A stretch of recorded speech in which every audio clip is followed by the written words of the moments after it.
এক হাদি থেকে লক্ষ হাদি জন্ম নিবে ইনশাল্লাহ। কি বলো? যত যাবে রক্ত হাদিরা হবে শক্ত, তোমরা হবে শক্ত ইনশাল্লাহ। আমরা খুবই দুঃখজনক, আমরা বাংলাদেশে তোমরা যারা জেনজিরা 2000 জেনজি জীবন দিয়েছে আমার দেশকে সুন্দর করার জন্য।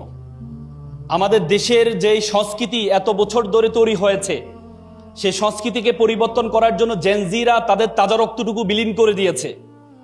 একসময় তোমাদেরকে আমরা ফার্মের মুরগি বলতাম যে তারা পাবজি খেলে, তারা বিভিন্ন গেম খেলে, তাদের দিয়ে কিছুই হবে না।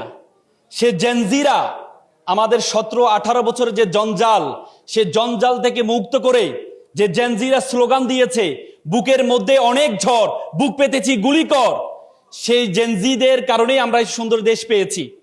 কিন্তু আমরা এখন দেখতে পেয়েছি গতকাল তফসিল ঘোষণা হয়েছে যে নতুন ভবিষ্যৎ, তোমাদের সামনে যে ভবিষ্যৎ, যে বাংলাদেশের স্বপ্ন তোমরা দেখেছো, সেই স্বপ্নে বড় ধরনের আঘাত হয়েছে। আমরা মনে করি এক হাদি থেকে লক্ষ হাদি জন্ম নিবে ইনশাল্লাহ। কি বলো? যত যাবে রক্ত হাদিরা হবে শক্ত, তোমরা হবে শক্ত ইনশাল্লাহ। আমরা খুবই দুঃখজনক, আমাদের রাজনীতি একসময়, আসলে রাজনীতি আমি সবসময় বলি, রাজনীতি আমাদের জেনজিদের জন্য না, জেনজিদের জন্য না। একসময় রাজনীতি করতে হচ্ছে যারা অভিজাত বংশের, তারা রাজনীতি করত।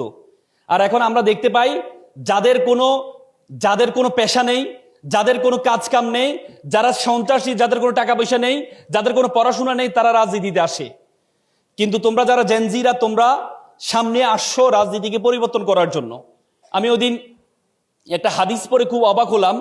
আল্লাহ রাসূলের ওফাতের সময়, আল্লাহ রাসূল যখন মারা যাবে, সে সময় একজন, আল্লাহ রাসূল মসজিদে বসে আছেন, তখন একজন সাদা কাপড় পরা একজন ব্যক্তি আসলেন।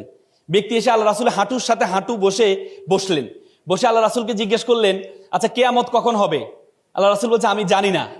তখন যিনি বসে আছেন তিনি বলল, আমিও, যে যিনি প্রশ্ন করেছেন তিনিও জানে না। তারপরে প্রশ্ন করেছে যে কিয়ামতের কোনো আলামত আছে? তখন উনি বলল, কিয়ামতের 2টা আলামত আছে। অনেকগুলো আলামতের মধ্যে 2টা বিশেষ আলামত আছে। তার মধ্যে একটি আলামত হচ্ছে দাসীর পেটে মনিব জন্মগ্রহণ করবে। দ্বিতীয় আলামত হচ্ছে যাদের কখনো জুতা ছিল না, পোশাক ছিল না, তারা অট্টালিকার মালিক হবে।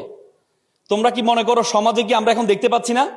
দাসীর পেটে মনিব বলতে মুফাসসিরগণ ব্যাখ্যা করেছেন, তারা ব্যাখ্যা করেছেন যে দাসীর পেটে তার মানে হচ্ছে যারা এখন সন্তানদেরকে জন্ম দিচ্ছে, বিসিএস ক্যাডার বানাচ্ছে, বড় আইনজীবী বানাচ্ছে, বড় ডাক্তার বানাচ্ছে, পরবর্তীতে দেখা যায় সেই মাকে তারা বৃদ্ধাশ্রমে রেখে আসে। তার মানে যে মনিবকে বানিয়েছে সেই মনিব তার মাকে দাসীর মতো অ্যাড্রেস করে, ঠিক না?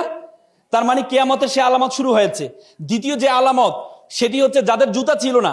তোমরা দেখো তোমাদের আশেপাশে যারা রাজনীতি করে, বড় বড় এমপি হয়েছে, মন্ত্রী হয়েছে, তাদের ব্যাকগ্রাউন্ডের দিকে একটু তাকাও, তাদের ফ্যামিলি একটু খোঁজখবর নিয়ে দেখো।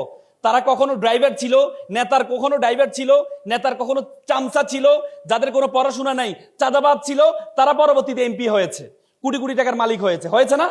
হয়েছে না? তুমি আশেপাশে তাকাও। আমাদের মনে আছে ফেনীতে, তোমরা এখানে ফেনীর কেউ আছো? ফেনীর নিজাম হাজারি ছিলেন, তার ড্রাইভার ছিলেন হচ্ছে জয়নাল হাজারি ছিলেন, তার ড্রাইভার ছিল নিজাম হাজারি। পরবর্তীতে সে ড্রাইভার থেকে সে এমপি হয়েছে এবং হাজার হাজার কোটি টাকার মালিক হয়েছে। সুতরাং এই যে রাজনীতি, এই রাজনীতি আমরা চাই না।